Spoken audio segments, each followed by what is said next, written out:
What is up, everybody? It is Steve the Hurricane here, and I'm so excited for today's episode of A Drink with the Hurricane because I'm going to be talking with you about 3 ways for you to stand out from your competition. So raise your glass and let's toast to your success. Cheers.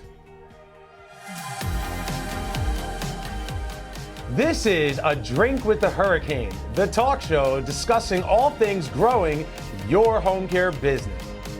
This video is sponsored by Home Care Evolution, where we help home care agencies adapt to changing circumstances, transform their business so that they can thrive for years to come.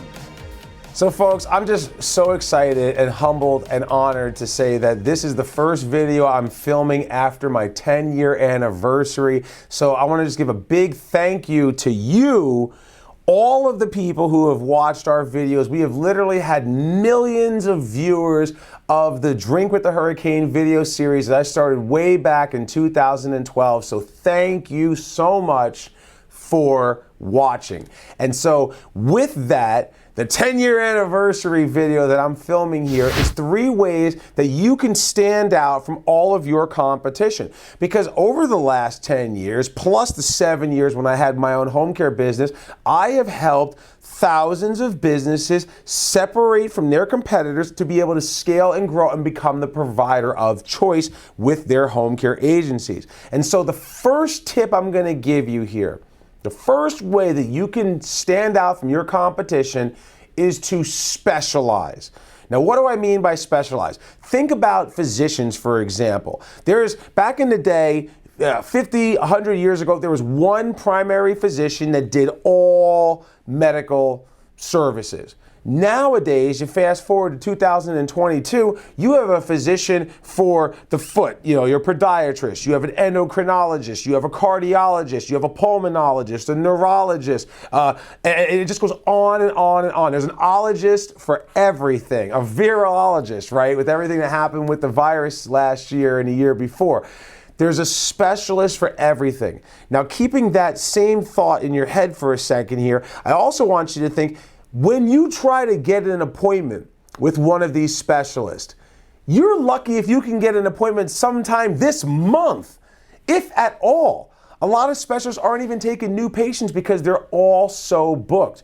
So this is why I say specialize, because the same thing happens for my clients. You can specialize in dementia. You can specialize in congestive heart failure. You can specialize in injury prevention or fall prevention or hip replacements and orthopedics. There's so many different things that you can specialize in. What happens if you're in a marketplace with 100 or more competitors, you will become the only person who specializes in this one area, and therefore by default every person who has that condition will contact you and should contact you first and foremost. Second way that you can separate yourself from your competition is by offering care coordination. Now, care coordination is a step into the care management philosophy, and yes, you can go care management, but care management comes with a lot more specialties and certifications and having a specific geriatric care manager who works for you. And you can do that. But care coordination is something that you can do where you can actually take caregivers and you can train them and you can promote them up in your organization, which is something I talk about in other videos on a way to be able to retain your caregivers. Now, the care coordinator, what does the care coordinator do? The care coordinator is basically a field manager and a field supervisor. They're driving out, they're checking in on the caregivers, they're checking in on the patients, and they're making sure that you are providing the very best services that you say you're going to provide. Right now, national average is when somebody opens up a case, they send the person out to open the case, and they don't come back and check on that caregiver and that client until 60 days later. That's 2 months without supervision from the organization.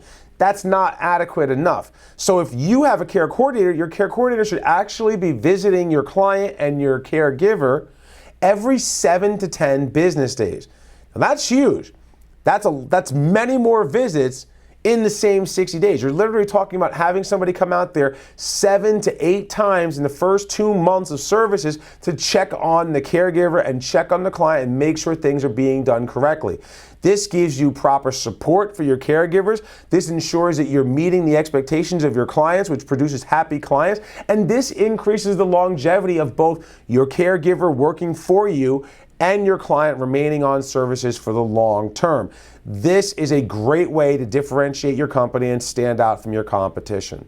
The third and final way that you can separate yourself from your competitors is really simple. It's hire experienced caregivers. Now, I know it sounds like, oh, Steve, it's real easier said than done. It costs me so much to get caregivers. Well, when you realize, and you take a look at the statistics, the majority of home care agencies around the country, they hire brand new caregivers. Most caregivers surveyed in a recent Home Care Pulse report said that the job that they're taking working at a home care agency was their first job out of school. So when you have an inexperienced workforce, they're going to make a lot of mistakes. On the flip side, when you hire experienced caregivers, i.e. people who have at least 3 years of experience in the industry, you're going to get fewer mistakes. You're going to have more confident caregivers who are able to take care of your patients and provide a superior level of care. You're also going to be able to take on people who are more medically complex. Now, I know for those of you watching who deal with non-medical patients, we don't do skilled care. I totally understand that. But it doesn't mean that you are not taking patients that are medically complex. If you have a bed-bound patient, that person still needs a sponge bath. They need help getting dressed. They need help feeding. They need help transferring. They need help with medication management. You need to send an experienced caregiver into that person's house. Now, in order to hire experienced caregivers, yes, this means that you're going to have to charge more money because you have to pay more money. But this is a huge differentiator, and it's one that your clients from the private pay spectrum will pay more money for that experience because this is talking about the level of care that's going to be provided for their loved one. Now, if you need help with charging more money so that you can hire caregivers and doing all of the things I discussed here, how do I set up the care coordination? How do I specialize in my area here? This is why we offer what we do. I highly recommend that you subscribe to the Home Care Evolution Quarterly magazine. We have so many articles that are being written on how you can scale and grow your business. This is free content that you can access to. And of course, if you need help, pick up the phone, give us a call, and we'll give you everything you need to blow away the competition.